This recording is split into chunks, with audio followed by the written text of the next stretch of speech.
very warm welcome and good afternoon to all of you that have made the effort to join our discussions this rainy and dark Wednesday afternoon. Today, we're planning to speak about navigating anti-bribery and corruption landmines in the context of subsidiary, board, and employee misconduct. Now, this is the second webinar in our what we call our ICE September series.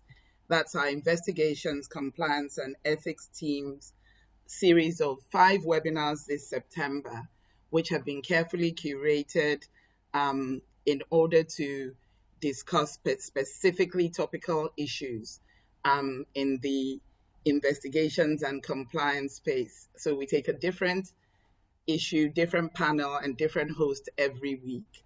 And we hope that you will be able to join us for the 3 that will follow this session. So sadly, bribery and corruption they remain as pervasive and pernicious and as much as they are perennial. We're all familiar with news media reports of fraud, bribery, and corruption at every level of governance and in every endeavor in both the private sector and the public sector. We all know that opportunities for bribery and corruption are everywhere. They're not unique to Nigeria. They're not unique to Africa. They're not unique to any jurisdiction. They are present, they're everywhere. And quite simply, the importance of fora such as this one is that both issues corrode trust in businesses and companies. And that impacts the bottom line. And businesses, of course, are ultimately all about the bottom line. What that means is that the assessment and management and enforcement of corruption and bribery risks is key. It is a continuing challenge for the governance and compliance initiatives and teams that support businesses. And it's especially important where there is either an inadequacy or failure of compliance processes, programs, procedures, and of course, guidance, particularly the expert type. Which brings me to our panel today. I am absolutely delighted to welcome some of our friends, some of our very, very good friends from leading international law firms who have generously agreed to share their afternoon knowledge, expertise, and best strategies for anticipating and dealing with ABC issues, particularly in the context that I mentioned, which is subsidiary, board, and employee misconduct. So I'll begin by just telling you who we have on the panel. They will each tell you a little bit more about themselves and their specializations and where their focus areas have been, where their teams are active. But just to introduce them, we have Jeff Nicholas, who is founder and co-head of the Global Investigation Group at Freshfields, where he's been a partner for 24 years. We also have Benjamin Haley, a friend from Covington's White Collar Defense and Investigations and Anti-Corruption Practice, and who also leads the Africa practice, and I think is vice chairman of the global practice. Thirdly, we also have Sam, who is a partner in Mayor Brown's International LLP's litigation practice in London, and a member of its White Collar Defense and Compliance practice. My partner, Adeola, usually wears several hats. Today, she's wearing her investigations and compliance hat. She's also a core member of our projects finance and infrastructure practice team. And we are joined lastly, but by no means the least, by Olukayode Dada, who is a managing associate and our colleague at UUBO. He's a core member of our ICE disputes and intellectual property practice teams. And Olukayode is also a US certified compliance and ethics professional. So without further ado, we figured that the best way to run this panel and get the most out of it would be to sit the separate sets of questions with each panelist so that we are able to leverage as much of their sort of their specializations and areas of practice as possible. So I don't know if we have Jeff on the call already, or if I should just begin with Ben from Covington. Ben, I think if I could invite you, please tell us. Hello? Jeff's back. Well done, Jeff. Good to have you on. Well done.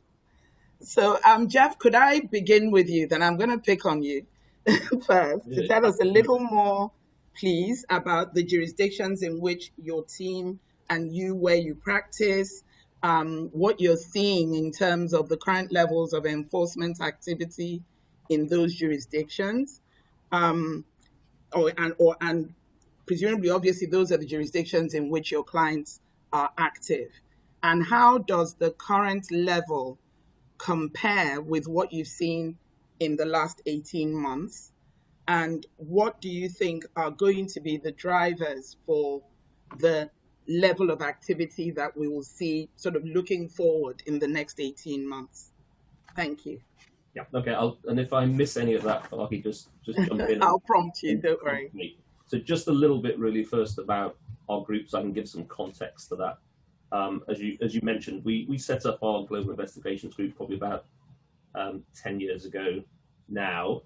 The purpose then was to focus on the fact that investigations tended to be cross-border. I mean, that was what we were seeing, and I'm sure everyone on this call has seen that just develop over that 10-year period. We also were looking to this issue as a risk management issue in a sense. So it starts with looking at risk mitigation, a lot of support for transactional teams in doing due diligence and the like, then looks at helping companies develop compliance processes, obviously internal investigations where red flags are thrown up as part of the normal business activities, and ultimately where the client faces external investigation by a prosecutorial or regulatory agency, then obviously assisting in that. And our people in our global investigations team are based in the UK and in the US, in continental Europe, and also in the Middle East and in Asia. And from those different offices, we cover investigations globally. Personally, I'm currently based in the UK, have previously worked in both New York and Hong Kong, and actually spent quite a lot of time in Johannesburg in relation to a particular investigation that had a major African element to it a couple of years ago. I was going to focus initially, because amongst us all, I think we're going to cover different aspects of global risk. I was going to focus on what we've been seeing in the UK, because I think if you look at the UK, alongside the US and certain of the continental European countries, that's where we've been seeing most investigatory and prosecutorial activity.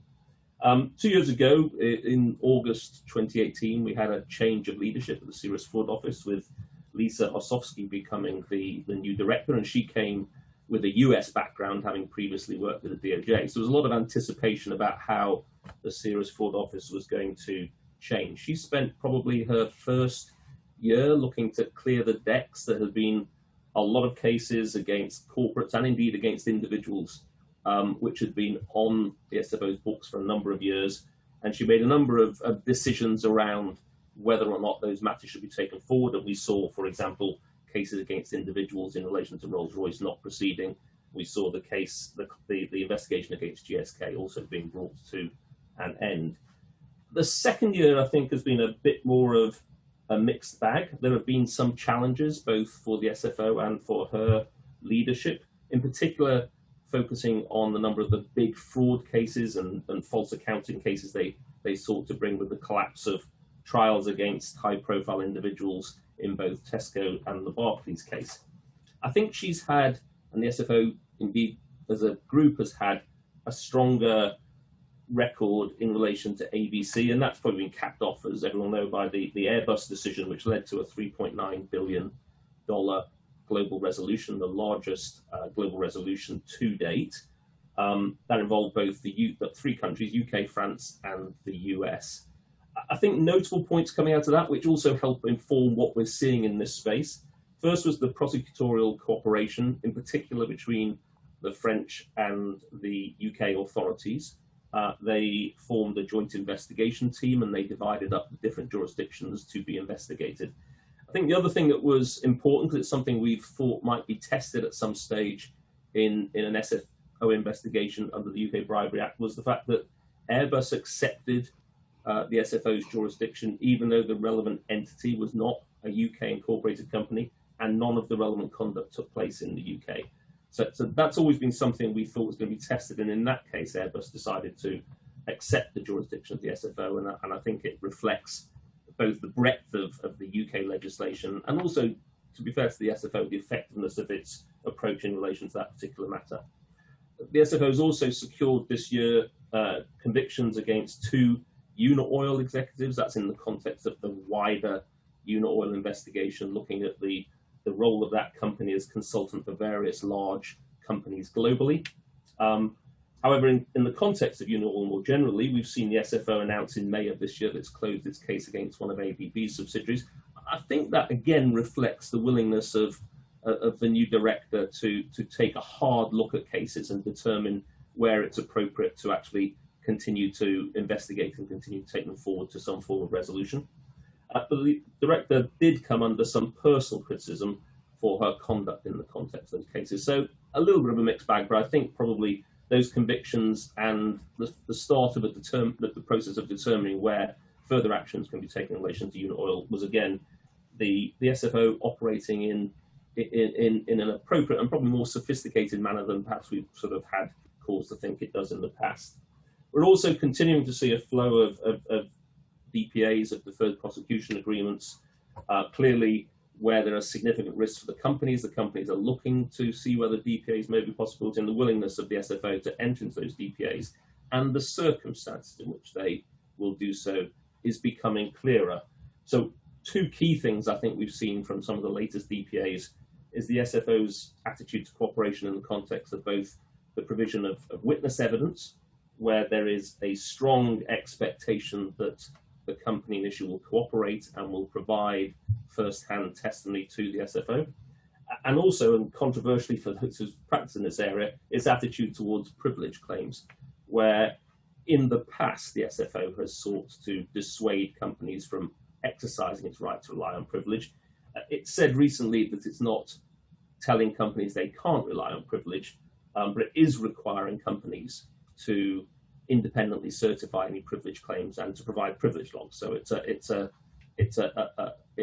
any claim of privilege is going to be subject to a lot more scrutiny. And I think those 2 matters both highlight some of the difficult issues that companies have to face when in the UK they're considering whether or not they're going to look to get the sort of cooperate with the SFO in an investigation in a way that could put them in a position where ultimately they may be able to achieve a DPA. In terms of numbers of cases, we've seen 5 new criminal investigations over the last year. There are probably approximately around 10 major bribery cases currently under investigation, and there are a number of others which are in the early stages of pre-investigation or intelligence. A number of these cases have involved, or continue to involve indeed, African countries in terms of the conduct that's the subject matter of the investigation, including countries like Angola, DRC, Ghana, Guinea, Kenya, Nigeria, and Tanzania. So I think in terms of an overview of what we've been seeing from the SFO, despite some setbacks, cases lost or cases they've decided not to pursue, I think we still have to recognise that ABC enforcement is very much at the forefront of the SFO and indeed authorities more generally in the UK. And I think we're also seeing the strength or the breadth of the UK Bribery Act and the ability of the SFO to bring investigations under it, including against international corporates for conduct that took place outside of the UK. And I think not least because of that, companies continue to have to focus on the risk, the ABC risk they face in the UK if they're involved in conduct of this type or if there are allegations of conduct of this type. In terms of the next sort of year, 2 years, anecdotally, we've seen a slowing down, I think, of activity at the SFO and indeed other UK regulators, just frankly because of practical issues around conducting investigations during the pandemic and the lockdown restrictions we've had.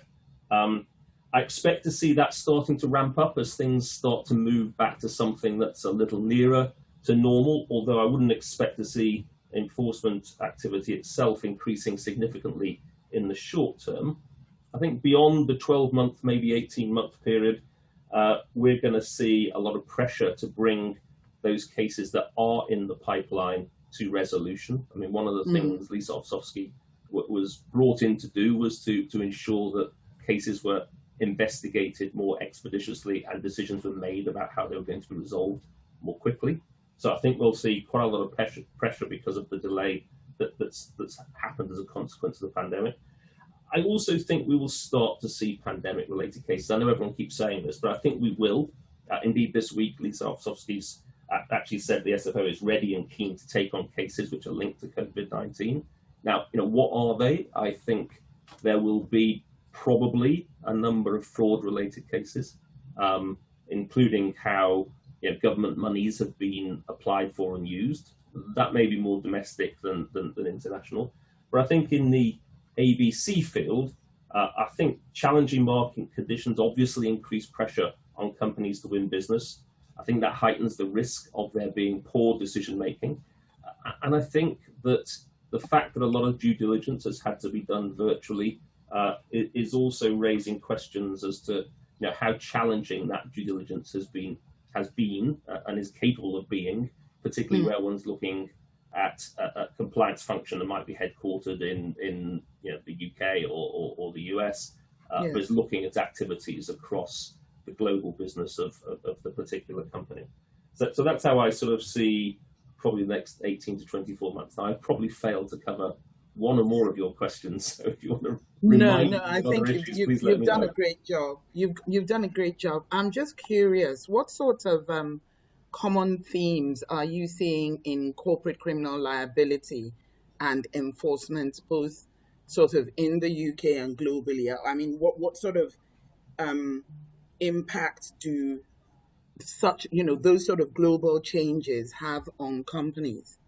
Even if you just give us two examples, that would be great. Yeah, I think in terms of global trends in this area, and I'm looking now more at legal and prosecutorial trends, I think we are seeing various countries looking at improving the tools available to their prosecutorial authorities to properly pursue investigations of that type. That includes a couple of different things. I think we're seeing increasing use of the failure to prevent type model, the UK Bribery Act type model of legal provisioning, which of course enables investigations in relation to the activities of third parties to be more easily conducted and for a company that engages those third parties to be more easily held responsible for those activities. So I think we're seeing in a number of countries, we're seeing moves and have continued over a number of years now to see moves towards legislation that mirrors that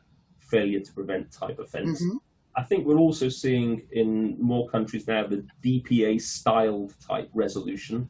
Again, if you look at Airbus, the reason why they were able, ultimately 3 countries were able to reach that resolution is each of them had their own form of DPA type mechanism through which they could ultimately reach a resolution with the company. And of course, those mechanisms are in place to encourage both early reporting, self-reporting, and cooperation in investigations which otherwise it might be extremely difficult for any single external authority or regulator to investigate. I mean, there were some 30 million...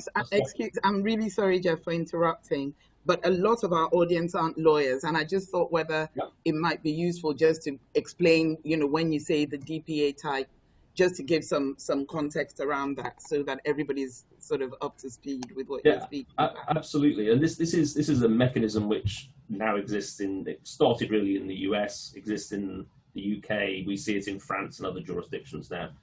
And what it is, it's a process through which the prosecutor will reach an agreement with the company that would otherwise be the defendant in a corporate criminal investigation. And under that agreement, usually a fine or other penalty, could be disgorgement of profits, is agreed to by the company.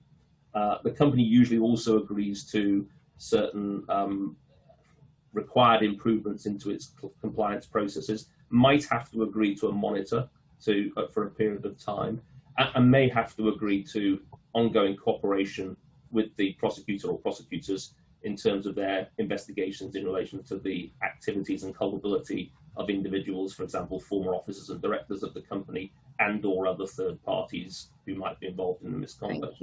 And as a consequence of that, what the prosecutor agrees to do is not to proceed with the prosecution provided that the conditions in that DPA are met. So it's essentially a conditional agreement not to prosecute. Thank you for that, Jeff. And if I may just ask specifically, what scenarios have you seen in an African context that create issues under, for instance, the UK Bribery Act that you're able to share with us, and other anti-bribery or corruption laws? Is there just like one scenario in an African context that you could share with us? Yeah, I think we like war stories. Yeah, I know, and obviously there's always the big bribe scenario, which in a sense is if you do it, it's a slam dunk. So if you're caught paying a sum of money to someone within a relevant procurement department or government department in order to win a contract, then clearly that's a slam dunk. The real issues I think that we or our clients struggle with, and we seek to help our clients with, are those where if you do something in an appropriate manner, in a manner that recognises the compliance risk, then they're probably okay. But often what we find is that companies, or at least divisions or employees of companies, they don't think about the consequences of what they're doing and how it will be subsequently viewed at an early enough stage in the proceedings. So the ones I've seen in Africa around that, the classic, I guess, is where there is a local ownership requirement in the context of a JV, and let's say the UK headquartered company is looking for an appropriate partner. They're in a market where they may or may not have familiarity with that market, and I've seen situations. I did one in particular, which related to Namibia, where the problem they faced at the end of the day was that they engaged or were persuaded by the local, by the relevant government department to engage with a local partner where there was a connection between owners of that local partner and the relevant government department. Now, that whether that was the right company or not with whom they should have been engaging, in some ways is almost irrelevant in that situation, because the process they've gone through just raised the suspicion in circumstances where it would be very hard after the fact to be able to satisfactorily convince oneself that if this was ever the subject of review by a critical external agency, that you would be able to satisfy them there wasn't any quid pro quo associated with that. I've also seen that in the context of for example, private equity, where they engage with third parties who, if they identify a business opportunity, will receive a finder's fee. And there's often no contractual relationship between the private equity company and that third party unless and until a particular business proposition is presented. But then there can be difficulties if it's presented and there is some suggestion that third party has been able to identify, indeed perhaps sort of get some positive indication about the likelihood of being able to achieve a deal, where again there's some sort of connection or other question as to how they've been able to do that. Those are things that can be corrected if one addresses them early enough and one assesses the risk early enough. They're often quite things that are very hard to deal with subsequently because of the external perception. It'll be based on the fact circumstance where there wasn't appropriate due diligence or appropriate advice taken at an early stage. I've seen those in practice in Africa on a number of occasions. Jeff, there was a final question in terms of what can multinationals, let's say UK-based multinationals their African, Nigerian subsidiaries, their boards, their employees, what can they do to prevent or mitigate their exposure to liability under the UK legislation? What sort of practical steps can they take?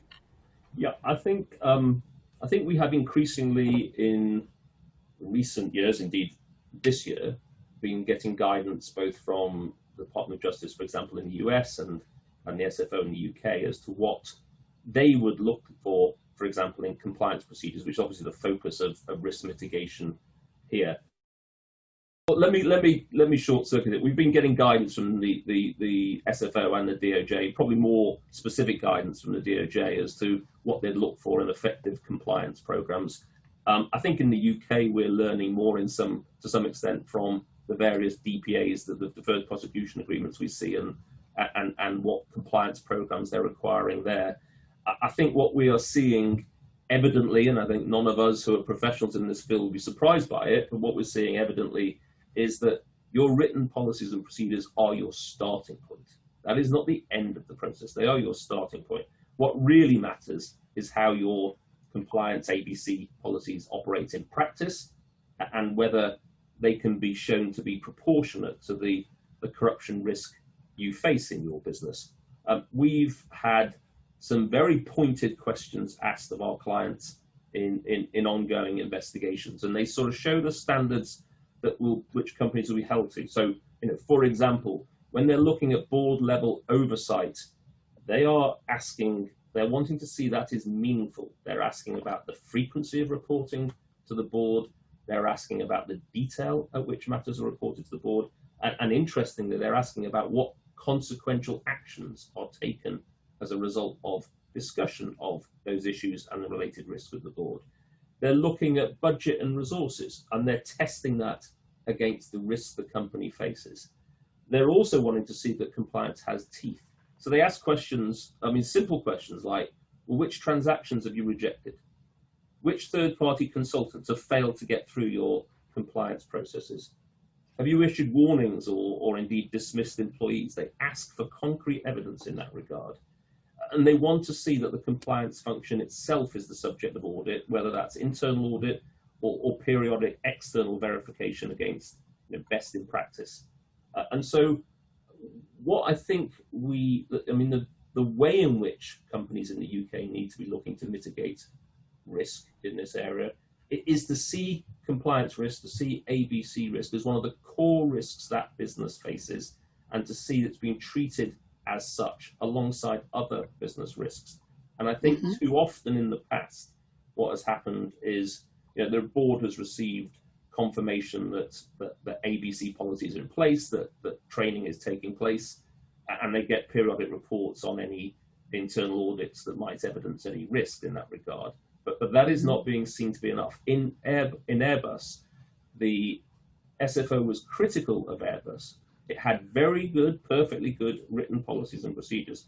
Those policies and procedures were too easily circumvented because the compliance function and the business were separate, and the compliance function had no real ability to assess what was happening in practice. So I think we're going to see much more rigorous testing.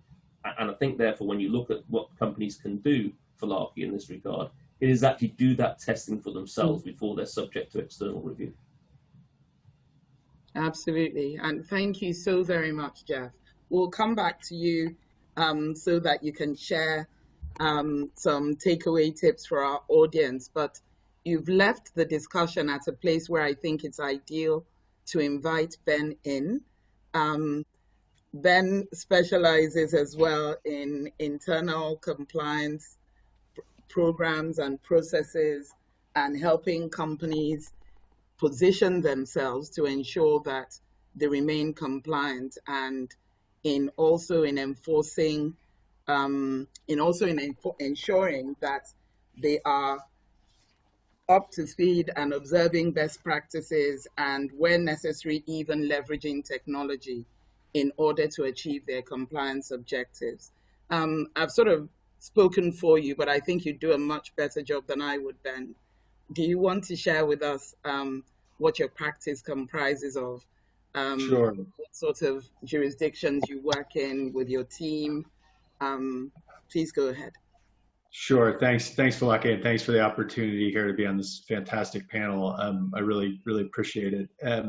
So I'm a partner in Covington's white collar and anti-corruption practice. I'm based here. I'm in Johannesburg, and I'm based here in our Johannesburg office, which focuses on compliance, but also project finance and infrastructure transactions. I'm a U.S. trained lawyer, but I spent the first 12 years of my practice in our main office, our largest office in Washington, D.C. My practice is really a mix. I do a lot before the U.S. Department of Justice and the Securities and Exchange Commission, representing international clients in cross-border matters. But I do a significant amount of compliance advisory work in a range of different areas. That could be public-private partnerships. It could be investment transactions, risk and program assessments, and ad hoc compliance advice on anything from, to the Nigerian audience. I've gotten questions about local content regulations, dealing with the mobile police, dealing with the area boys, you name it, we've seen it, and we've worked really closely with Falake, with you on some of those issues. So really we run the gamut on those issues. And I see to I think some of the points that Jeff made, we see something in our practice which has emerged in the past few years, is that our clients, ABAC risks have been, I think, the driver for the maturation of many compliance programs, but our clients are figuring out, more and more that third-party due diligence is a sort of common concept that has to be a part of a compliance program, whether you're dealing with ABAC risks, whether you're dealing with sanction risks, AML, human rights, other things, sort of knowing who you're dealing with and doing appropriate diligence on and monitoring that relationship is a core part of dealing with many different types of regulatory risk. So we're seeing a lot of our clients a maturation of that. And I think that's a key part of my practice, because I end up advising clients across, 5 or 6 different areas. It could be ABAC, it could be data privacy, it could be AML, sanctions, human rights, all in sort of one thing. And when our clients can sort of, what our clients really need, I think, is often one-stop shopping, right? They want to be able to have a compliance advisor who can cover all those areas. So I think as programs have matured, my practice is sort of spread out in that way quite a bit. While I'm based in Joburg, my practice is very much Africa facing. So, I do a significant amount of work in Nigeria and other parts of West Africa and East Africa as well.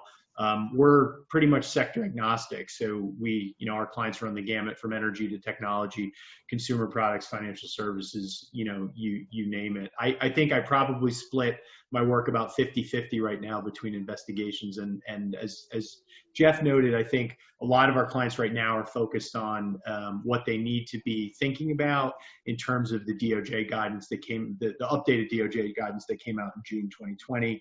And some other sort of developments around that as well. That's wonderful. But asking you the same question that we had asked Jeff, but from an FCPA Department of Justice perspective, what are you seeing in terms of levels of enforcement activity now as compared with the last, couple of years, 18 months? Yeah. I'd just like to, it would be good for us to have a comparative view from an. Yeah, I think it's pretty simple, and I can be pretty brief. I think there's been no slowdown. I mean, I think if we go back to our election in 2016, there were many prognosticators who said that they thought that under President Trump, who had made on the campaign trail some comments about how the FCPA was a quote unquote horrible law that would disadvantage American interests abroad.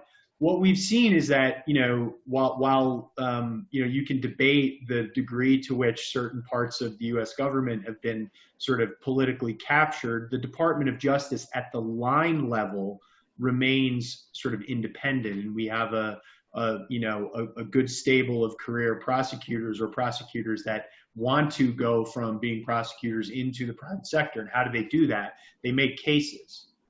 They bring enforcement actions. And so I think our system is one that sort of incentivizes prosecutors to continue to make cases, and that's certainly been what we've seen. in Africa in particular, we continue to see pretty aggressive use of U.S. jurisdiction in cases like the Mozambique tuna bonds case, where the prosecutors have used, pretty aggressive theories under the AML laws together with the FCPA laws and securities fraud charges. We've seen, for example, in the Ericsson matter, there was an East Africa element of that. We know that the Department of Justice is involved looking at things like Luanda leaks. They're obviously involved with the kleptocracy initiative, going after, recovering assets from corrupt individuals who've stashed them in the United States. There's a number of cases going on in Miami right now. Obviously, we've seen some activity with Equatorial Guinea on that front. Luanda leaks is another, and then state capture in South Africa. While the state capture tribunal here goes forward, it's not really a traditional enforcement mechanism. It's not a prosecutorial body.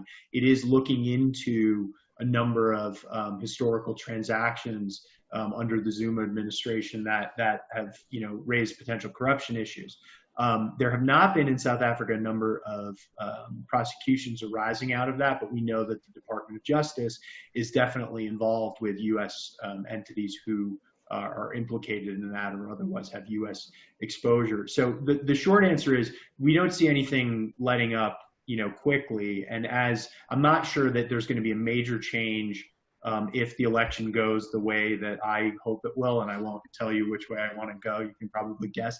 I think we're not going to see a slowdown in international enforcement activity, and we see, as we continue to see an infrastructure gap, and we see U.S. companies and international companies that need to be in Africa working on important projects. We've seen some members of our legislature comment about how Chinese companies are getting away with murder in Africa, and therefore we need to step up enforcement. And so I just think that I think the government, the U.S. government is continue to looking at the U.S.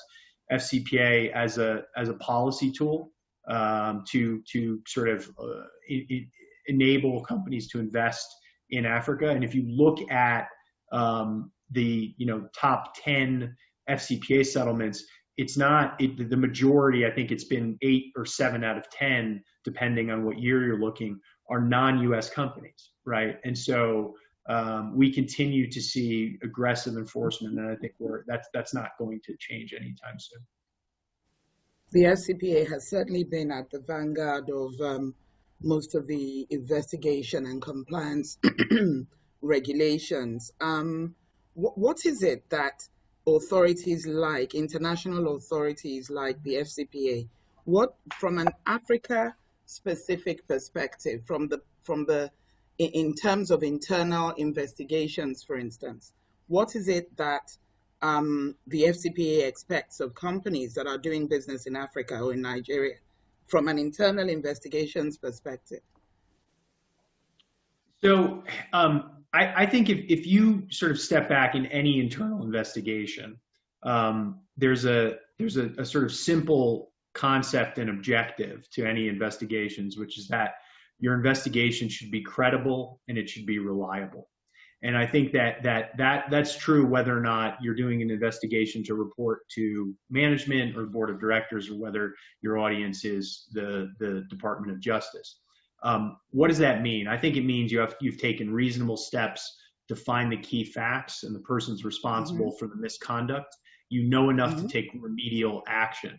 On the point about who are the persons responsible for misconduct, our U.S. cooperation guidelines focus heavily on assessing whether a company, and the key point on how they judge cooperation is whether the company has identified all relevant facts relating to individual wrongdoers, no matter how high in the organization it goes. And so if I present an investigation where I scapegoat low-level, mid-level employees, and I don't really look hard at whether C-suite executives are involved, then not only is my investigation not going to be credible, the Justice Department is not going to sort of credit what I say, but I may have a cooperation problem. So I think that concept should permeate pretty much everything that you do in an investigation. That's easy enough to say, but sort of what does it really mean in practice? I think it means you present an accurate and fair account of the facts so that an enforcement authority can rely on what you're saying. If I'm going to say there was no evidence that, Jeff and Sam met on X date, and no evidence that any money transferred between Jeff's company and Sam's company, right? Then can they take that to the bank? Or are they going to find something down the road because I haven't really looked hard enough at whether Jeff and Sam are using a nominee structure, right? Or something where I just haven't done the homework to make that kind of statement. Where I see companies go wrong on this is they run into the Department of Justice with blanket denial, saying, no, we didn't do anything wrong. We have great policies and procedures. This never could have happened given the policies and controls that we have in place. And often our advice in the vernacular is slow your roll. Wait before you're going to make those kind of sweeping statements to the Department of Justice, because if you make a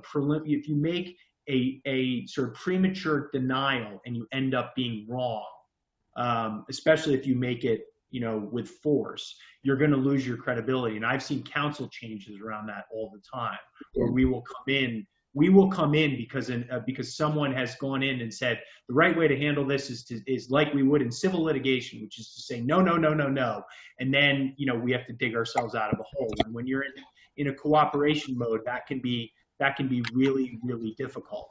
In terms of those sort of high level objectives, I don't think that there's any magic to that, but sort of how do we actually get there? What are the things that we do in an investigation from a sort of nuts and bolts standpoint that help us achieve those objectives? We could spend multiple sessions on this, but let me just sort of hit a couple key points where I see companies trip up, because I think it's better to look at where it's going off the rails. I can always tell you how easy it is to do things right.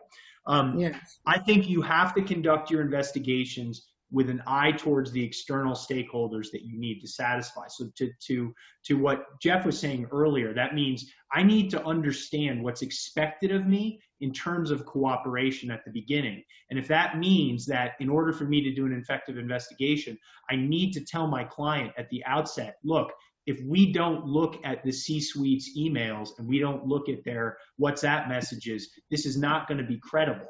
You need to have those tough conversations at the beginning of an investigation. And if that means, for example, that I need to move the oversight of the investigation from the general counsel's office, the general counsel reporting to the CEO in a case where I think potentially the CEO's conduct is at risk, do we need to move it over to the audit committee? Do we need to move it over to a special committee? Those structural decisions are really, really critical, and they need to be made at the outset.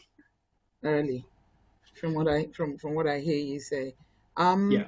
So you've identified a breach. There's an internal investigation, and you've identified a breach. What are the effective remediation options that are available? I have read a very thorough article that you've written on remediation, and I'd just like you to share a few of those thoughts. Sure. And then I'm going to try to squeeze in one more question before we need to move on. Great. No. So I think, look, one of the things about I'll sort of some general comments on remediation, and thanks for the plug. As I think about remediation as an investigations lawyer, I sort of think about it in a continuum, and to be able to say, the more that I do on remediation, and the more that I do aggressively on remediation early on in an investigation, the less that I may have to do in terms of actual investigation, right? And I'll give you an example. If I have a bad feeling about a particular third-party business partner, and I say, you know what, I found within 3 weeks of my investigation that I know that this is not the kind of company that we should be dealing with because they present too much risk. And we've put some questions to them and we haven't gotten satisfactory answers. And I tell my client, if we cut them loose, it means that we may not need to do 4 or 5 weeks of really exhaustive forensic accounting review to figure out exactly where the problems are. Because we can go to the Department of Justice and say, look, we found enough that we cut them off. We're not doing business with them anymore. The other really important point, and I always say sort of don't wait to remediate, get on it immediately.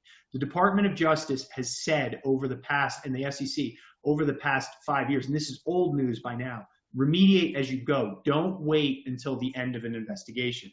To Jeff's point earlier, that, you know, Belo-Osagie has made a lot of statements about how long these investigations take. The average lifespan of a US FCPA investigation can be 5 or more years.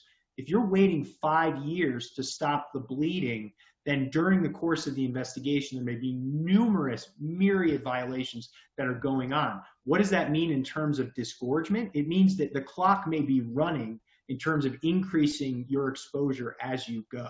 So it's really critical to try to get your arms around that. The other piece I would say is there's this fairly new concept, at least in nomenclature, in the DOJ guidance. It came in around 2017, 2018, but we've seen DOJ sort of double down on it now. Is this concept of what we call a root cause analysis, right? And I think Sam and Jeff would probably tell you that we've all done root cause analysis for our clients. In many, many cases, we just didn't call them that for the past 20 years. What it's about is figuring out what the reasons for the underlying misconduct are beyond the investigative matter that you're looking at.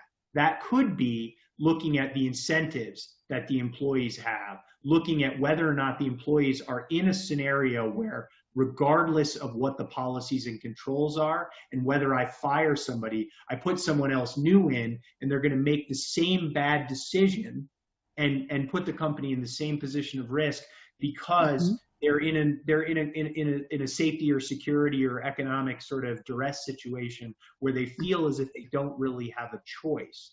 DOJ is expecting, and the SEC are expecting, more and more rigorous root cause analysis. So that means that if you go in, you need to be able to say, not only did we do the root cause analysis, and these are the different factors that we looked at, but here's something that shows what we did. It needs to be tangible. And we're in the midst, actually, of advising a company who's subject to a DOJ monitorship right now. And what they've asked of the company in terms of a root cause analysis is really remarkable.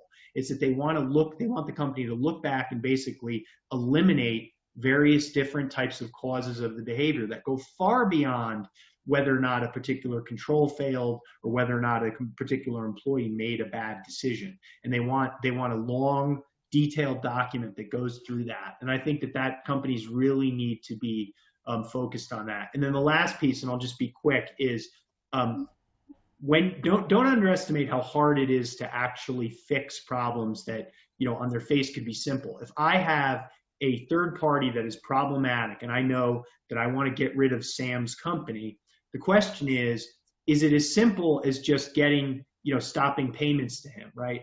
Sometimes payments are in process and you have to go through multiple hoops to actually make sure in your accounting system that he's not coming back separately under a different name at a different address, right? Those kind of things. So once you put fixes in place, the department and the SEC are very focused not only that you sort of make sure they're implemented and people are trained on them, but you test them. So make sure that they're actually working, right? And then you can go back and you can say, we had this problem, here's the control that we put in place, here are the disciplinary steps that we took, here's the training that we did. And we went back 6 months later and we said, did we hire anybody of this profile? Did they go through the right diligence process? Are we monitoring them? Yes, yes, yes.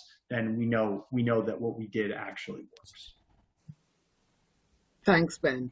I'm saving the question on leveraging technology because I'm really fascinated by that. Sure. I'm going to save that for the Q&A because I have a side chat where somebody's got a really good question on that.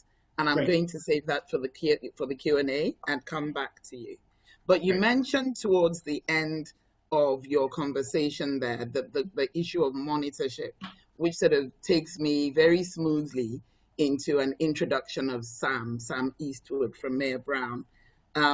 Sam acts in a number of independent monitor roles for the World Bank Group, the African Development Bank, and other MDBs, multilateral development banks.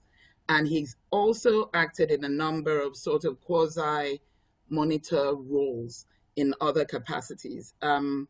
I think that because we're still going to come back to the immediate focus on, we've dealt with the UK Bribery Act, we've spoken about the FCPA, we're still going to chat about the Nigerian perspective as well. But I was really intrigued by the work that Sam does, especially after I came across a press report that stated that the World Bank Group had sanctioned 36 Nigerian companies in August. Now, what I found particularly interesting was that while they were described as Nigerian companies because they're registered here, most of them were clearly foreign owned, even from, the names of the company and the language that was used for the names of the company. But Sam, if you're on the call, I'd be really grateful if you'd tell us a little bit about your practice and what you do in that regard, and also about the role of the MDBs. Yeah, look, I've really enjoyed the session so far, albeit that I keep on getting maligned for conspiring with Jeff on a whole range of misconduct. But I've just come off a 12-month mandate. My title was Independent Integrity Consultant, which is another way for talking about a monitor. And my role there was to report to the African Development Bank on the maturity of a compliance program of a large Asian company. And what I want to do in this next 15 minutes is to draw on some of the insights, I suppose, I've gained from that mandate and other mandates. I am interested in multilateral development bank enforcement. I am interested in the rise in monitorships, both as part of multilateral development enforcement, but also more broadly, whether it be in UK, France, Germany, and building on the experience in the US. And I see no reason, going back to Nigeria, that it isn't a device that couldn't be employed by the Nigerian authorities. And generally, picking up on the point made earlier about remediation, I think there's lots of insight I can draw from the monitorship experience in terms of remediation. Just in terms of sort of setting the scene, multilateral development banks, such as the World Bank Group or the African Development Bank, provide financial and technical assistance to developing countries. The monies come from member states. But the focus also is on helping the global fight against corruption. So certainly, and what I'll be exploring here is that the MDBs are taking action against companies who engage in misconduct. And they certainly promote their expectations for contractors' compliance programs. And a particular point of reference, which is topical now, is there's even more money being invested by multilateral development banks, given the sort of COVID-19 environment in which we operate. So I think the African Development Bank has earmarked some $10 billion of additional spending. So lots of opportunities for companies to benefit from that investment. But it's the risks as well, which are not always properly taken into account. Thank you for that. And in terms of, we've been asking Jeff and Ben about the enforcement activity. If you could just sort of quickly outline for us how that's looking from the MDB end. I mean, I've just spoken about sanctions on 36 Nigerian contractors or project consultants. So it looks as though activity is very much robust in the enforcement sphere. So you've stolen my fire there, Falaki. I mean, all this material is publicly available, and actually it should be the subject of more comment. I hadn't appreciated until preparing for this session quite the extent to which this was relevant to the Nigerian jurisdiction. But in terms of enforcement, the position is this: the government recipients of the monies provided by the African Development Bank will pay those monies to project contractors. Those project contractors in turn will subcontract to multiple counterparties. And those companies who are receiving the monies are often unaware of the Multilateral Development Bank's powers under contract to hold them to account for misconduct. And misconduct is fraud or collusion or coercion or obstruction or hindering an investigation. The focus of enforcement typically is fraud, quite often sort of fairly basic fraud, so misrepresentation of experience or failure to disclose agents or third parties or false certifications of completion. In terms of sort of facts and figures, I mean, the World Bank Group itself has probably been the most active historically, and since 2007, so that is what, some 13 years or so, they have sanctioned over 900 companies. But the African Development Bank is I think, picking up a head of steam under their new director, Alan Bakarese, and they published a report, which I've suggested that Falaki might review. It came out at the end of last month. And that report was on activity in 2018 and 19. But in relation to 2019, there were some 33 companies who were sanctioned, including some 24 debarments. So if the Nigerian... Oh, sorry, please go on. Sorry. Well, I was just going to, so far as the Nigerian headline is concerned, it is a headline. The contracts concerned related principally to construction and engineering. So road maintenance, water supply and sanitation projects was the subject of that action. Interesting. That's interesting. But so could you just briefly outline so that we're clear, what kind of sanctions do the MDBs impose typically? What sort of, for the is it debarment, and what does that what does that involve? Are there other sanctions that are commonly utilized by the MDBs? Maybe we should just focus initially on debarment. So debarment means that a company will not be able to benefit from multilateral development bank finance projects. And debarment by one bank will often trigger cross-debarment. So similarly will trigger debarment across the full range of development banks. So that excludes the company concerned from a level of activity which it could otherwise participate in. But beyond debarment, it will have a reputational taint which may well impact the ability of that company to do business beyond multilateral development bank related businesses. So debarment is one of the key elements of the sanction process, but there are others. So a bank might issue a public letter of reprimand, which again has the sort of reputational impact. It might order a restitution or financial penalties. There is an emerging trend which is worth reviewing, where the bank doesn't debar but issues an order that unless the company is able to satisfy the bank that it has an effective integrity compliance program, it will be debarred. So that's a conditional debarment, which I think is quite clever.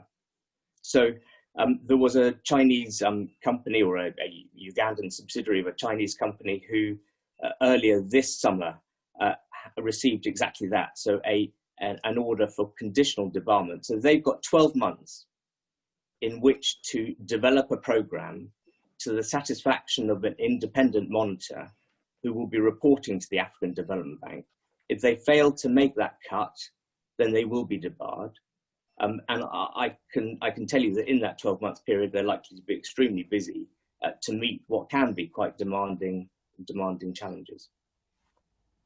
And how does the independent monitor help in that scenario? I think help is quite a good word. The process is largely collaborative, or it should be. I mean, their role, the independent monitor's role, is to review the program, the structure of the program, to review the implementation of that program, how it's working in practice, to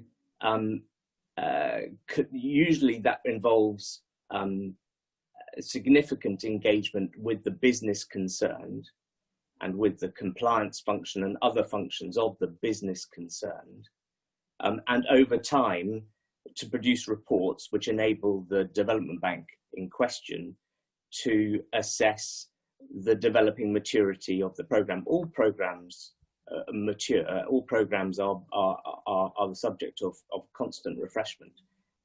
But the role of the monitor is ultimately to ensure that at the end of the process, the company that has been debarred can secure release from debarment and move on.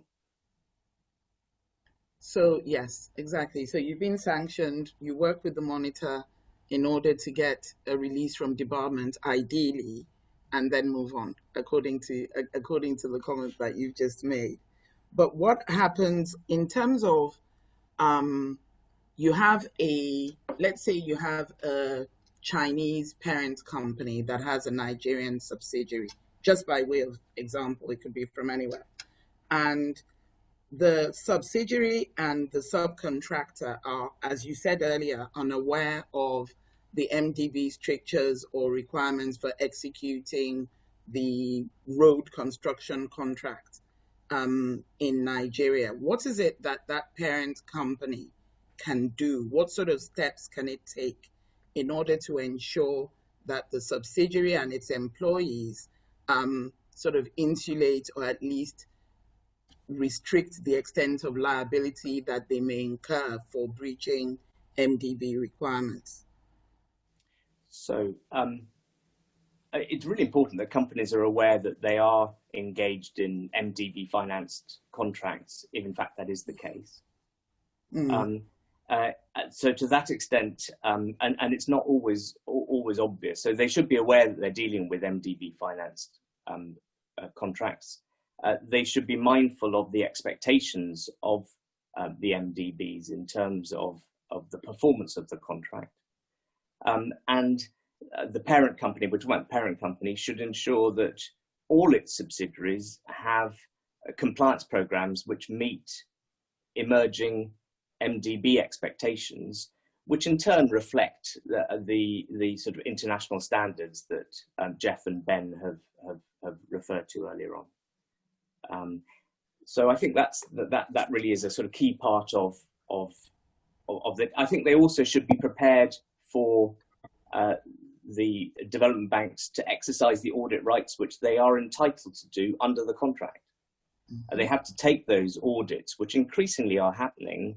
They have to take those audits seriously, and if necessary, well, I would suggest they secure external legal advice to deal with those. And certainly, if the audit then extends to a formal investigation, they should take that process very seriously indeed. Okay, I have a quick, and I hope it's one that you I'm not sort of putting you on the spot, but just comparing your experience in Africa in the monitor role or the quasi-monitorial roles. How does that compare with when you've worked in South America? I know these things are very sort of circumstance specific.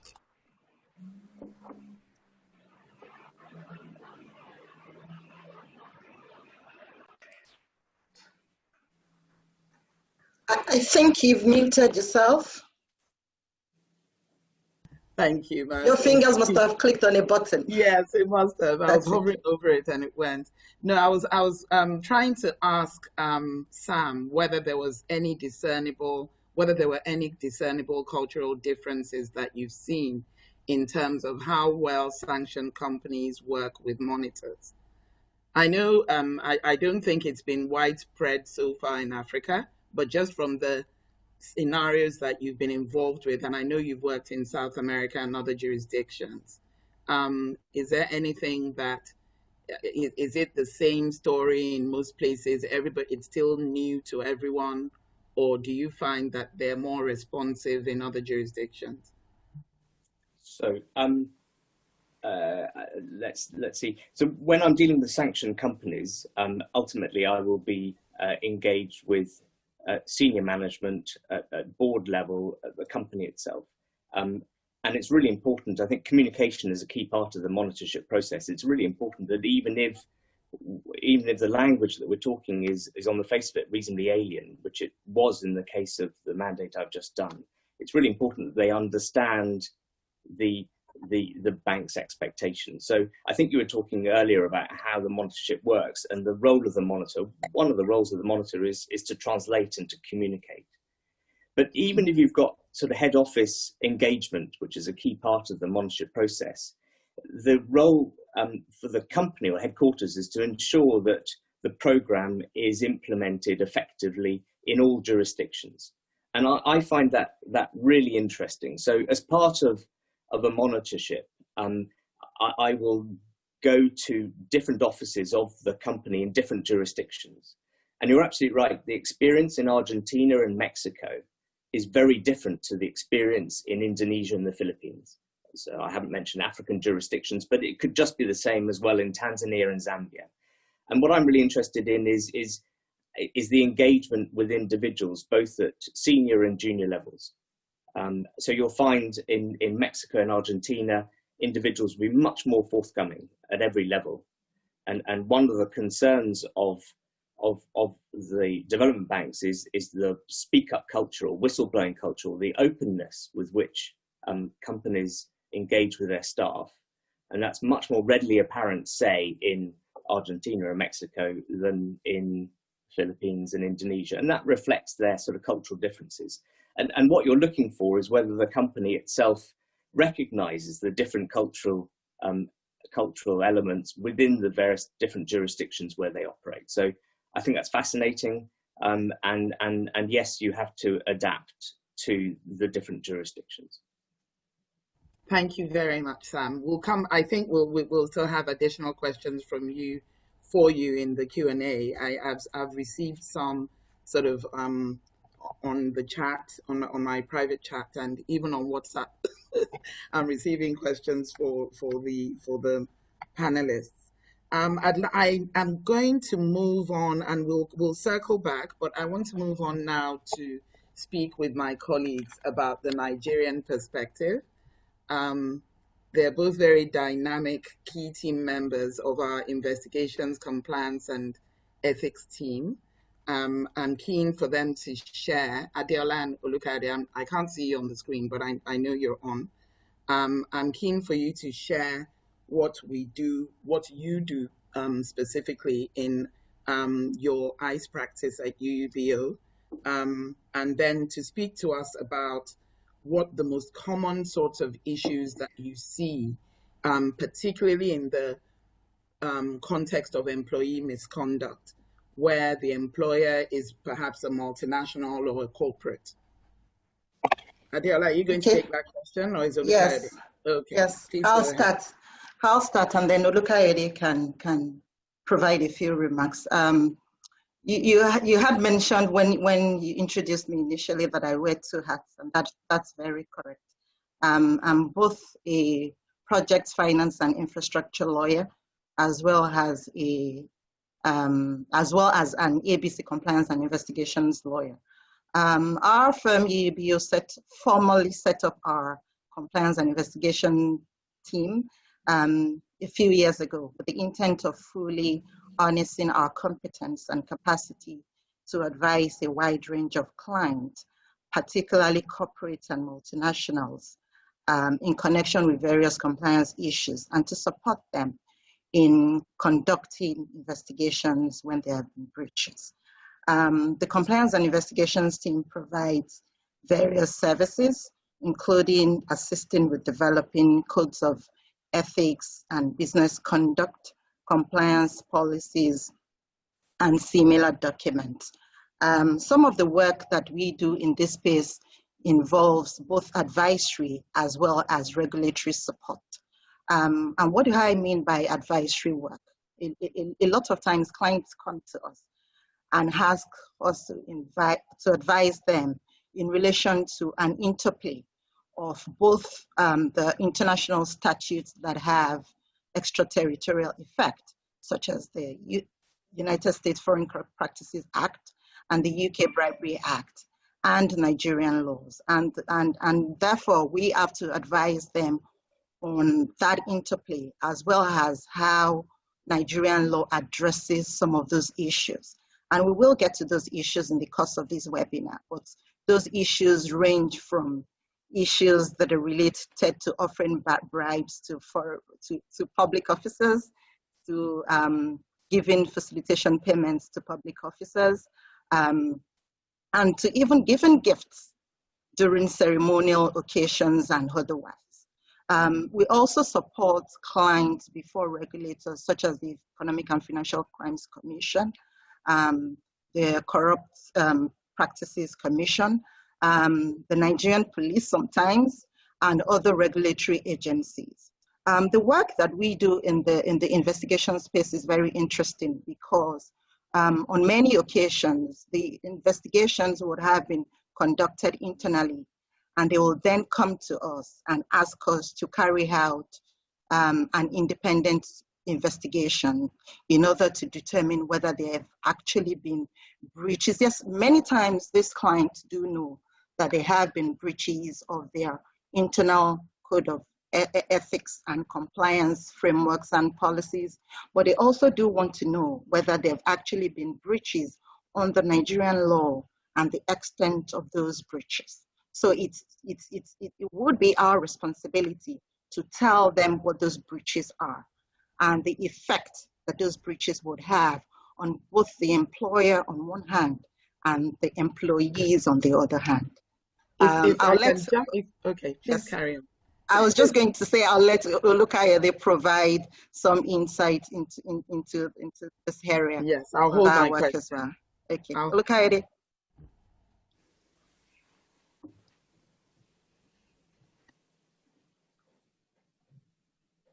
Olukayode, we can't hear you. You're speaking, but we can't hear you.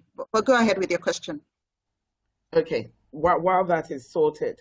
So you've got the typical scenario. Let's say you have a parent company that's in, I don't know, the US, in Dubai, in the UK, and it's got a Nigerian subsidiary, and the subsidiary even has a foreign CEO that is making sort of side payments in order to secure, say, government contracts or private contracts in the, let's say, just for the sake of example, let's say the petroleum sector. In what circumstances would a multinational be liable for that act of its subsidiary CEO? I won't go yet into whether or not the board knows about that, but in what circumstances might a multinational subsidiary be liable for a bribe that's paid by an employee, for instance, to secure a contract or to get goods or, products out of the ports early or whatever it is? And let's start with that scenario. In what sort of circumstances might the multinational be liable, if at all? Olukayode, you want me to take it? Yeah, I can take that. Go ahead. I think, okay, so, hello. So I think that the response to the question depends on a variety of factors. What is the status of the employee? Is the employee a senior manager or a low cadre employee? Did the multinational endorse the bribe payment? Now, in a case where the multinational endorsed the bribe payment, the status of the employee does not matter. So the multinational and the employee would equally be liable because they will be co-conspirators. Now, where a bribe is paid by a senior manager or a director, or that the employee, the multinational, and the senior manager will also be liable for the payment, for the bribe payment. However, where a bribe is paid by a low cadre employee, maybe someone who is below the managerial level. Now, it depends on whether the multinational endorsed that payment of bribe. Now, if the multinational did not endorse it, the multinational may not be liable together with the employee. However, there is a caveat to that. Now, where the employee pays a bribe to further the employer's business, and the employer fails to take steps to prevent the payment of that bribe, then the employer and the employee will be liable for the payment of the bribe. And taking steps include having a clear-cut policy that prohibits payment of bribes by employees. So that is relevant evidence in showing before the regulators or law enforcement agencies that the employer took relevant steps to prevent the payment of the bribe. Okay, let me take it one step further. The CEO was making those payments with the board's approval. I mean, they sort of look the other way. It's not explicit approval. It's not that there was a resolution or anything like that. But they were aware of it. It's not documented, but they were aware of it. Could they also be liable? Absolutely, because first the conduct of the CEO binds the company, and the fact that the board was aware of it, the board could be held to be co-conspirators, and all the members of the board who were aware of it and failed to take steps to prevent it will also be liable under the law. Let me pick up on a comment you made earlier that said that the company itself must be seen to have taken steps. Is there an obligation to report criminal misconduct? Is it an active obligation that let's say you carry out an internal investigation that shows that definitely the facts speak to criminal misconduct having occurred? What is the obligation? Okay. Under Nigerian law, what is the obligation? Well, under Nigerian law, there is no general obligation to report a crime. So to report a crime, be it fraud. But the response to the question turns on the nature of the crime discovered during internal investigation. Now, where the internal investigation simply disclosed fraud, there is no obligation on the employer to report that to the authorities. However, where the investigation disclosed that the employee or a senior manager or the CEO had paid a bribe on behalf of the company, then under the Corrupt Practices and Other Related Offences Act, there's an obligation, a mandatory obligation on the employer to report the bribe to the Independent Corrupt Practices Commission or to the nearest police officer. Okay. That's accurate. Okay. That's accurate. I'll just add here that in Nigeria, self-reporting isn't a very common thing, if I may put it that way, because of the risk of retaliation by the anti-graft agencies. I just felt that was an important point. Okay. So to what extent do considerations like that feed into decisions as to whether or not to carry out, do you just instigate an internal investigation, or do you report it to the nearest police station? It sort of overlaps with the comment that you just made, but it's a comment that we get from a number of clients that, look, we've established that there was criminal activity. It wasn't authorized by us. What considerations, what is it that the multinational or the subsidiary or the board would be taken into consideration in determining whether to begin with an internal investigation or whether to simply hand everything over to the police at the earliest opportunity? So now the response to that question, it's not a clear-cut one. First, as I said, there is no general obligation to report a crime. So where the employee's misconduct is simply fraud, So the employer has to weigh, and the employer, so it's always good. Let me take a step back. It's always good to conduct an internal investigation before you make a decision to report to the authorities. Because the reason for that is that the acts themselves, the misconduct of the employee may be a misconduct under the company's internal codes, but may not be a misconduct that is prohibited, that is criminally prohibited by law. So it's always good for the employer to conduct an internal investigation to determine whether the misconduct happened. Now, having conducted your internal investigation, you then have to make a decision as to whether you want to report the employee to the authorities. Now, where it was just a case of fraud, and then just the fraud committed by an employee, the employer may decide to report that to the authorities, because there may not be a blowback to the employer, because that's apparently the employer in that situation would be the victim, of the fraud of the employee. However, in bribery cases, it is very important for the employer to bearing in mind that there is an obligation to report a bribery transaction. It's always important for the employer to consider whether it wants to report that matter to the authority, particularly because, like Adeola mentioned, there is risk of retaliation by the authorities against the employer. And the employer also generally needs to consider the reputation, the implication of reporting that to the reputation of the employer.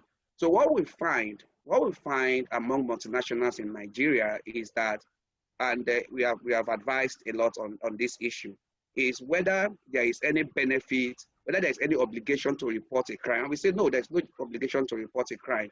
So if you report the crime and you feel that there will be a blowback to your reputation, then there's no point reporting it. So that is, I don't know whether Adeola has anything to add to that. I think my question for Adeola is, how do you proactively create an environment that discourages employees from engaging in corrupt practices? What are the pragmatic sort of steps that may be adopted? What can you do as an employer, as a parent company, to ensure that the legal requirements are met and employees don't just go off and engage in activities or misconduct that might end up exposing you and your business to liability? Okay, there are many practical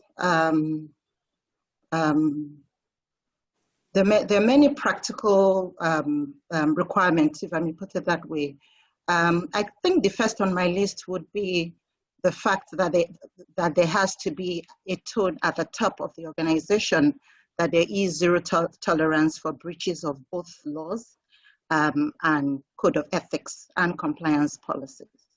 And this tone has to be very well set in clear terms, that the institution's compliance policies or framework isn't a mere box-ticking exercise, and that any breaches will be punished with the appropriate sanctions that have been set out in the relevant codes. I think that's very important to communicate to employees across an organization. The second one will be training. I know that it can be very easy for Nigerian employees, including employees of multinationals that are doing business in Nigeria, to forget what the legal obligations are, especially for certain types of institutions and companies, such as companies in the manufacturing sector and specific teams within these organizations. So I'm talking about teams that carry out work related to the organization's operations, logistics, government and regulatory affairs. These are the employees that usually interface with regulatory agencies. And it's very easy to get carried away when those sort of government agencies or government officials are asking them for maybe facilitation payments or bribes, etc. So every organization must have a very clear policy and must also inculcate a culture of training its employees periodically on these issues so that the employees don't forget their obligations, because it can be very easy to forget in a climate such as Nigeria.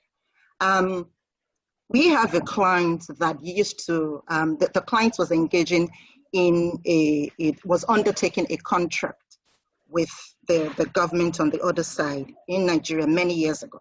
And this client is a multinational, as you can imagine. And they had a policy of training their employees and workforce twice a year on what the ABC compliance policies and framework is and what they expect of every employee. And this client would fly in their legal advisors in America to talk about the US FCP. At this time, the UK Bribery Act hadn't been passed, whilst we were always required to speak about the Nigerian law element. And the client had said to me at the time that this was very important for them because of the effect of breaches of international laws that have extraterritorial effect. And also because they understand that in certain jurisdictions, the local workforce do not necessarily understand the effect of the breaches of those laws that have extraterritorial effect. So the first for me would be that every company has to set a very clear tone at the top. They need to communicate and educate their workforce on a periodic basis so that the employees don't forget what their obligations are. And they will also need, when there have been breaches, they will need to carry out a proper investigations in accordance with the company's policies and ensure that there are sanctions. Because if there are no sanctions for breaches, then every employee will think that it's a walk in the park and there will continue to be breaches until That's a very interesting comment that you just made at that point. And while you were speaking in a corporate context, it's a comment that I've received from Cosimo, one of our clients offline, where he said that, you know, you've said where there's no sanction for the breach internally, then the effect is that there's almost no there's no redress for wrongdoing. There's no imperative that is conferred that is imposed on the employees to sort of try to ensure that they comply with requirements. And Cosimo's asked, he passed a comment in a sort of wider context, just going back to the wider panel before we begin our Q&A, because we've really moved on in time. And he commented that what is the effect of a lack of law enforcement on investment? Because even listening to Ben and Jeff and Sam speak earlier, certainly it seems clear that the more successful enforcement actions that we're seeing globally are being undertaken by agencies that impose stringent sanctions, where there's a cause and an effect. There's an obvious consequence when you fail to comply with, when you fail to comply with the requirements. We've seen a number of other questions and comments that have been posted in the chat, and I wanted to thank Adeola and Olukayode as well for their contributions, as well as our guest panelists.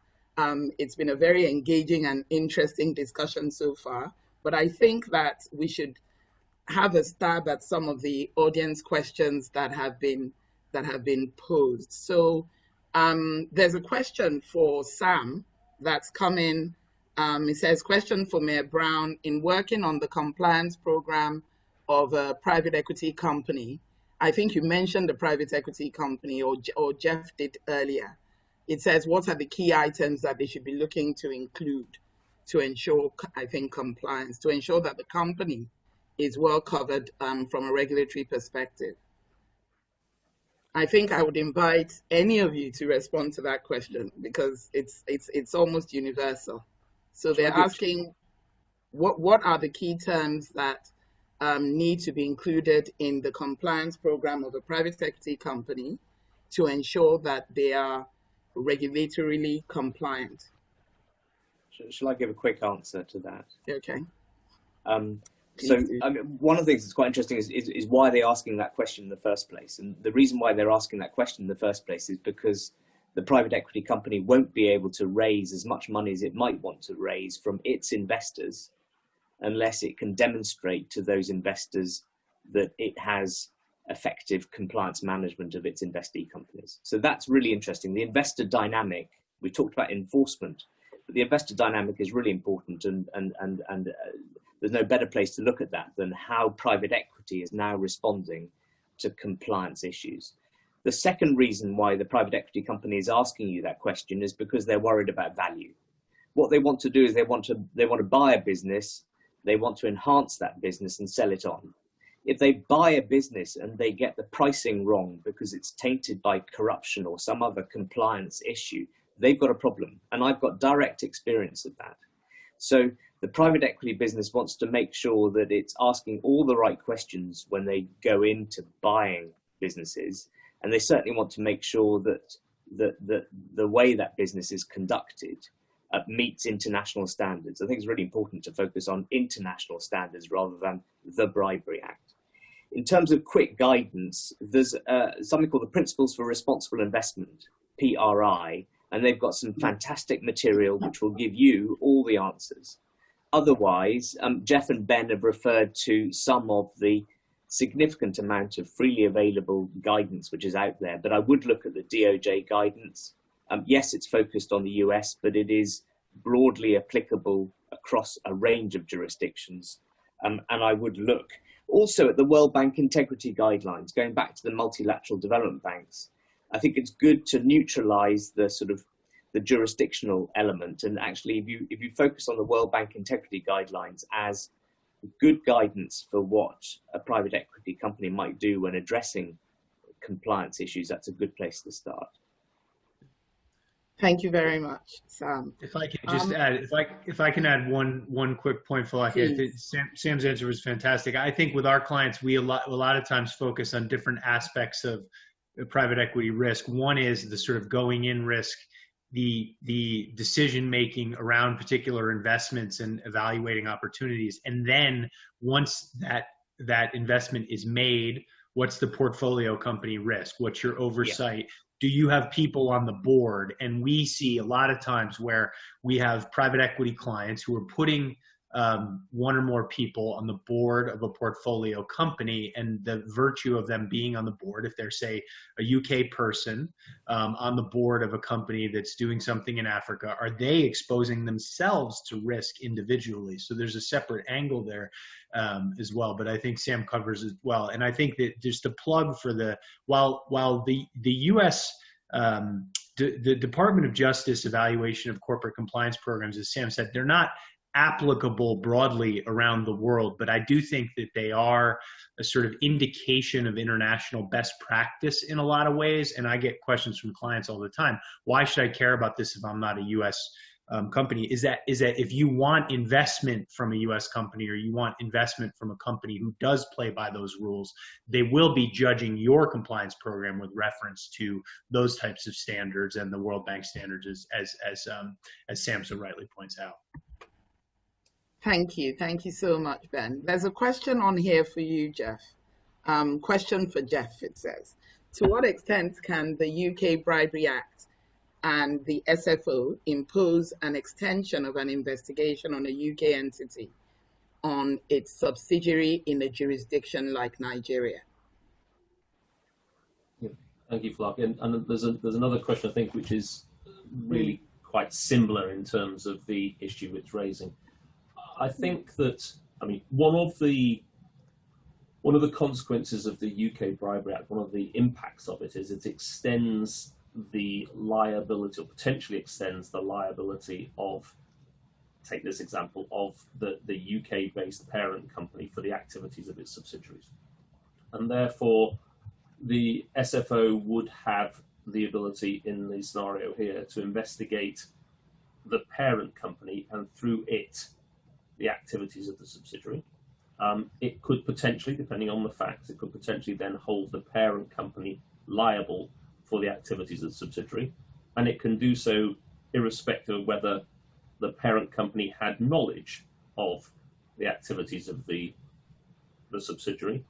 And when looking at whether or not liability will be imposed, one of the things it will take into account is the compliance procedures and the risk analysis undertaken by the parent company in relation to the activities of that subsidiary.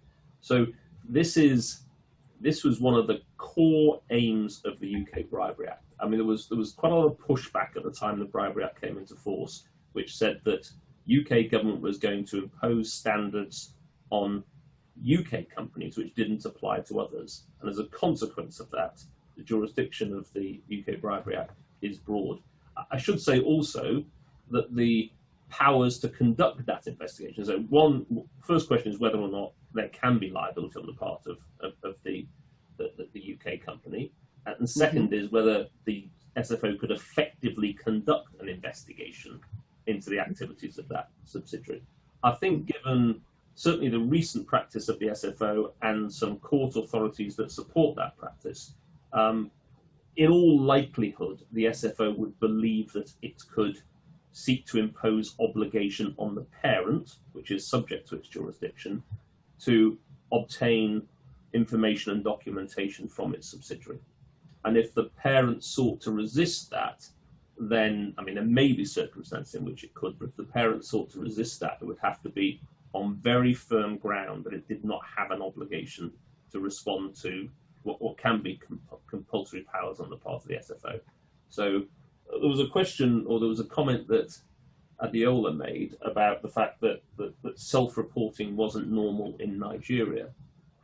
I think actually today it's very hard to assess whether or not one should self-report in a single jurisdiction.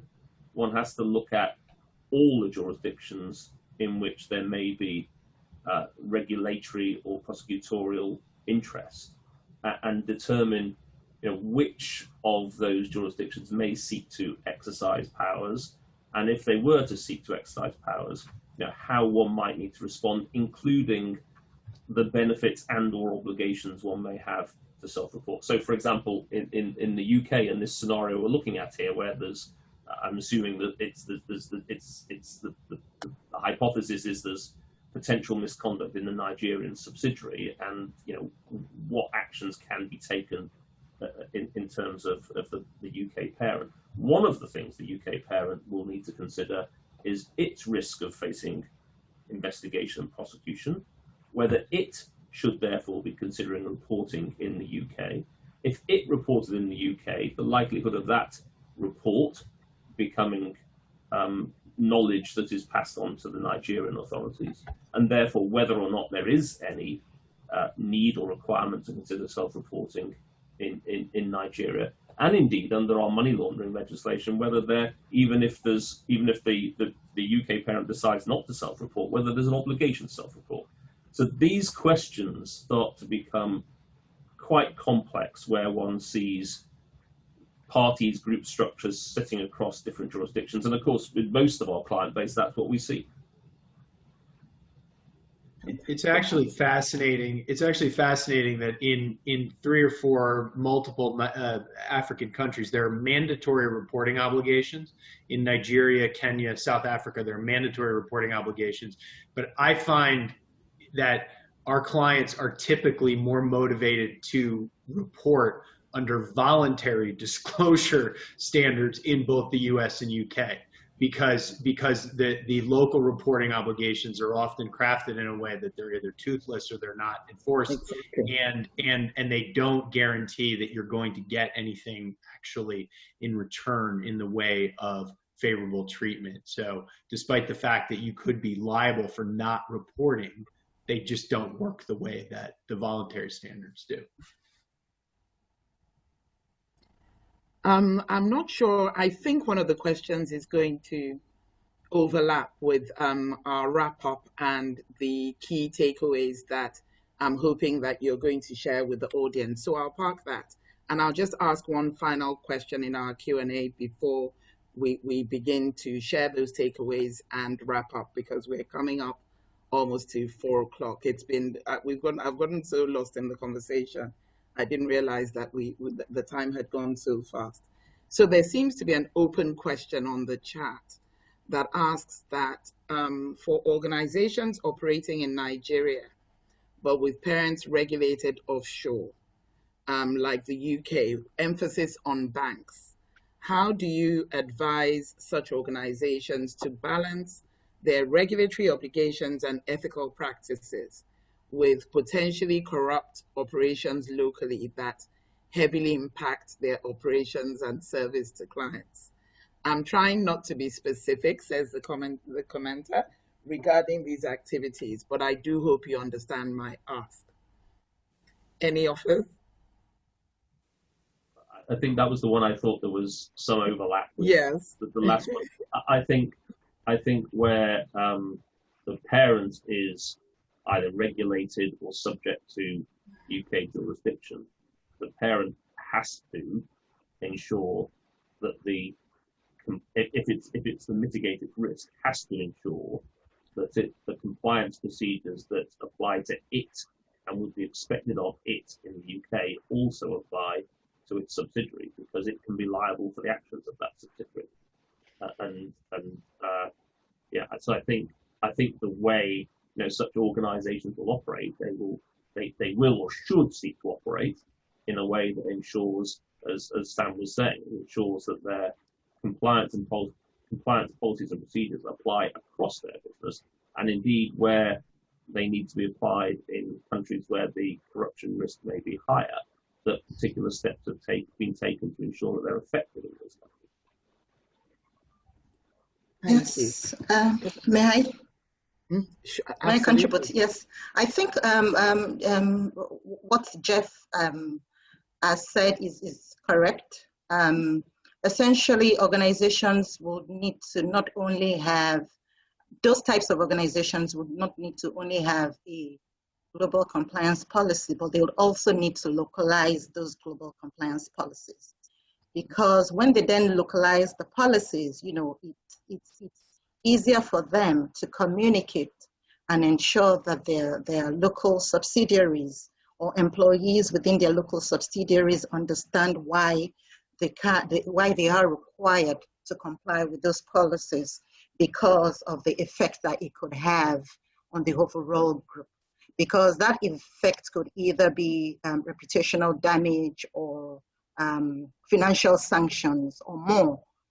So that will need to be it's more preferable for those sort of policies to be localized, so that the group is working with one set of policies that hopefully every employee across the group understands and complies with.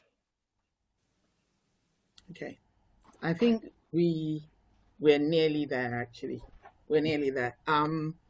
I think that of the remaining questions in the Q&A chat, I suspect that by the time that our fantastic panelists summarize key takeaways and their advice, their investigations, compliance, and ethics tips, what our team likes to call ICE tips, at the end of the session, just before we wrap up, I suspect that the remaining issues that have been raised will be addressed in their doing so. So I would like to invite our guest panelists first, and then my colleagues, to please share with us, just give us any number of quick takeaways that you would share with multinationals, corporates, their subsidiaries, their boards, and employees in relation to navigating anti-bribery and corruption issues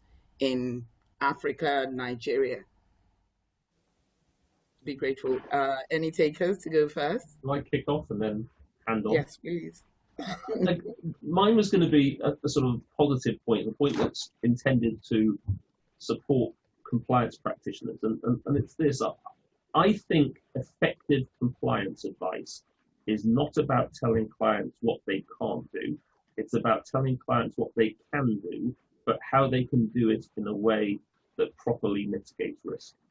And I say it like that because if whether you're part of an internal compliance team or whether you're an external lawyer who provides advice on compliance, if you're always telling clients what they cannot do, then they don't bring the issue to you in the first place. If they see you as people with whom they can work to try and find an appropriate way of dealing with what might be a difficult issue, then they will engage with you and you can help them best mitigate risk. Otherwise, what you find is you have people within the business who frankly know there's an issue. They bury their head in the sand. And then when the issue itself arises, it's quite hard for compliance or us as external lawyers to do much about it. It's quite hard where the risk was obvious to explain to an external prosecutor or regulator why no action was taken with respect to that risk. The presumption of those looking at it is one that's viewed with hindsight, and you'll question as to why you as a business didn't properly look to address and, if possible, mitigate the risk that was presented. So I think that compliance should be seen in a positive light. It should be seen as a way of facilitating people do business, whether that's in Africa or anywhere else in the world. I wonder if I could follow up on. Yes, please, Sam. Thank you, Jeff. Firstly, I agree, and I think solutions is what it's all about. So in the case of the last example we talked about, the parent company must understand the risk and must engage with the subsidiary around how to navigate that risk. One aspect that I was going to highlight anyway in terms of my takeaways, which I think is something that is emphasized by the development banks, and I don't see enough of it, is collective action. And I think that's sort of relevant to the Nigerian jurisdiction. So collective action is a recognition that one company on its own will not address the systemic issue, but companies from across a range of industries, maybe together with NGOs, maybe together with government, can go some way to addressing an identified problem. So that picks up on Jeff's issue around compliance, looking for solutions. If I could just make another few comments and then I'll stop. I worry when there are no investigations. One of the issues that the development banks are interested in when assessing programs is how many whistleblowing issues have there been and how many investigations have there been? And the answer is not none, or it shouldn't be none. Obviously, you hope it's not a huge amount, but you do need. It's unrealistic to expect companies operating in difficult jurisdictions not to have problems from time to time, and they just need to be able to address those. I think whistleblowers is a key takeaway. It's a point of emphasis in all jurisdictions, which is, do companies have an effective whistleblowing program? Forget the policy. What is the program and how does it operate? And finally, I think transparency is an emerging theme. So companies are going to have to be much more explicit about how they implement the program and what they're seeing. That's what investors want. That's what counterparties want. And it can be really challenging. But I think that's true in the UK, and it's certainly going to be true in Nigeria, which is there will be an expectation about being much more forthcoming about how you're managing these compliance risks. Thank you. Thank you very much, Sam. So, Ben, I'm going to remind you about your promise to say something about technology. Sure. I will. Just to Jeff, I thought Jeff's point, both points are great, and I thought Jeff's point reminded me of something. One of the best compliance officers I've heard from said, we don't like to be called the Department of No. We like to be called the Department of, no, but let us find you a different way to do that. And one of our common clients has said to me, before we say no, we need to have shown the business that we have done so much work to get there and that we've considered every creative solution, and that, to Jeff's point, you could use the word facilitator, business enabler, et cetera. As a compliance lawyer in Africa, I sort of see my role with our clients who are trying to do really important transactions on infrastructure deals, on food security deals, things that change people's lives, but they need to have someone to shepherd them through those risks. And that's what we do. And so I think when you as a compliance advisor think of yourself that way, as a value creator, helping somebody enable an investment that does something really important, I think that that's a really good way to look at it. On that point, just sort of to pivot to the technology point, Falaka, that you raised, I see, in an age where our colleagues who practice, compliance in-house are being asked to do consistently more with less, where budgets are tight, where there are challenges to get the resources that you want. We talk in Africa a lot about leapfrog technology, right? Telcos and mobile banking are far advanced to where they are, in the US where I grew up, right?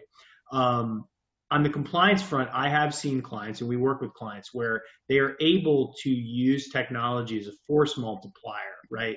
To look at many, many more transactions, to test their policies and controls in a far more effective way than you could, and cheaper than if you could deploy a team of forensic accountants to pore over certain types of higher risk transactions.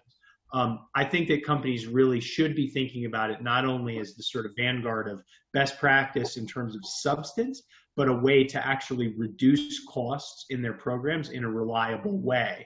And we've done that with a number of different clients, where we start by looking at what types of policies and controls do they find most problematic in their anti-corruption programs. Frequently, it's around third-party risk, and they're trying to figure out who are our highest risk third parties. Are we making sure that they're going through diligence effectively, and how can we use automation to try to get there?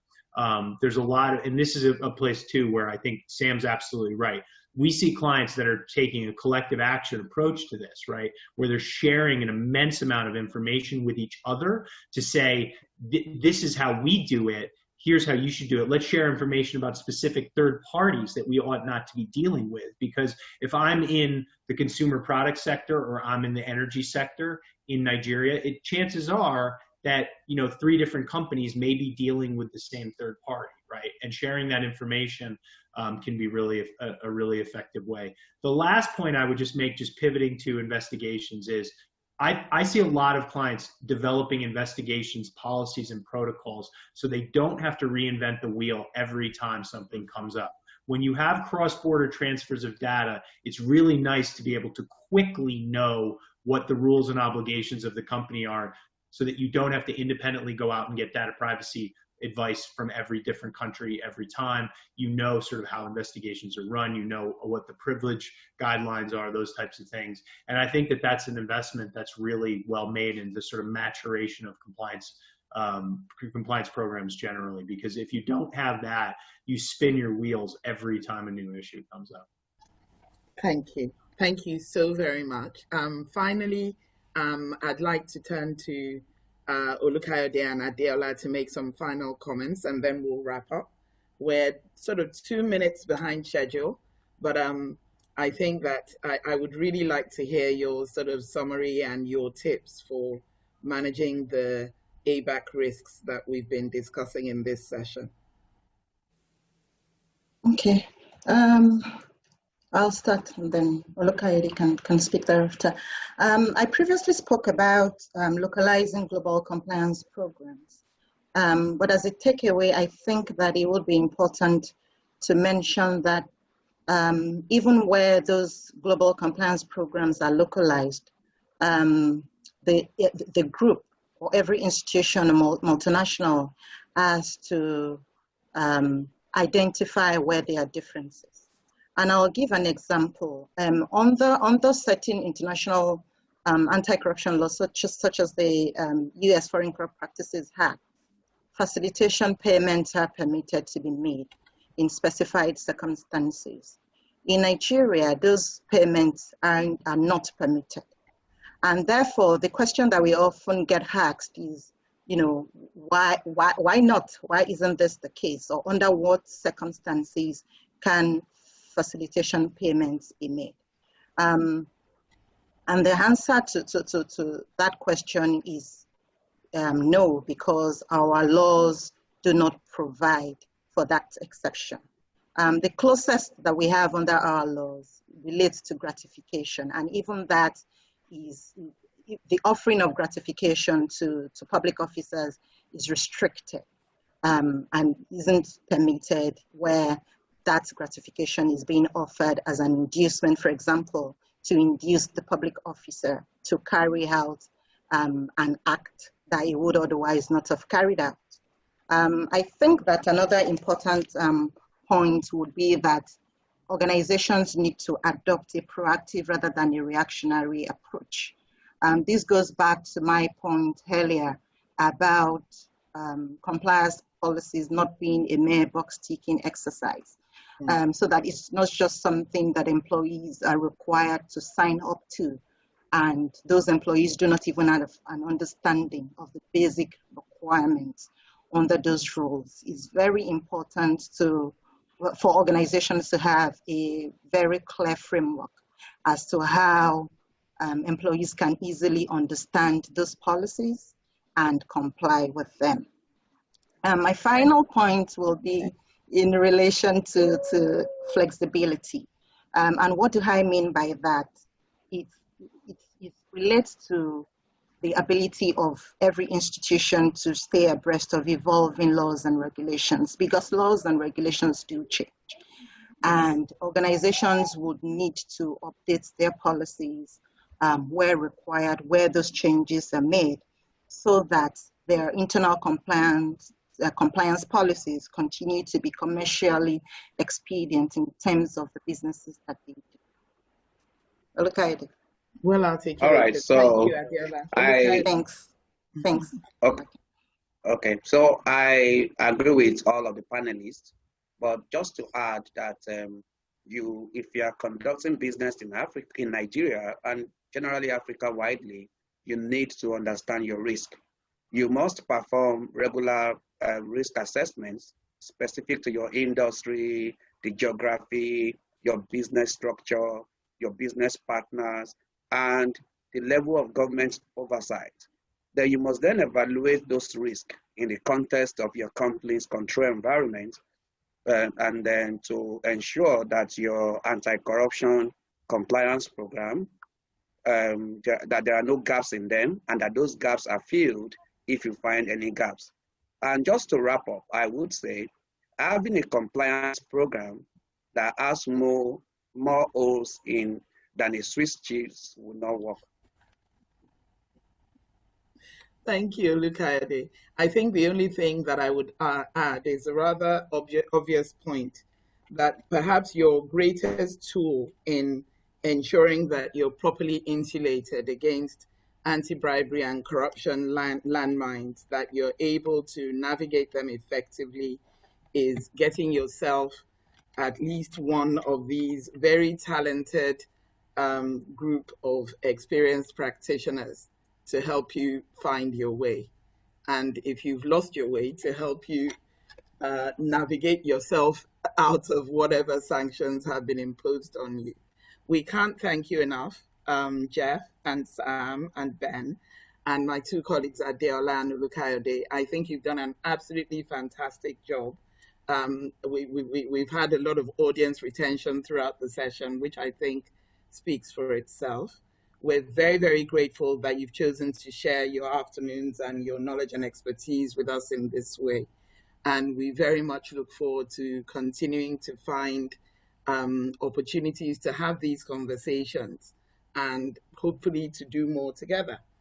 Thank you very much to the audience. You've been brilliant. We've enjoyed the questions that you've posed. And if anyone wants any additional information, we've got a whole lot on social media, both about webinars that we've already held on crisis management and on others that we've got coming up, including the one projected on the screen. We've got one on dawn raids that's coming up. It's a very exciting September for the ICE team at UUBO. We hope that you'll join us for the other sessions that are coming up. Jeff, Sam, and Ben, thank you very much. Adiola Olukayode, thank you very much. So we can sign off. Thank you. Bye-bye. Thank you.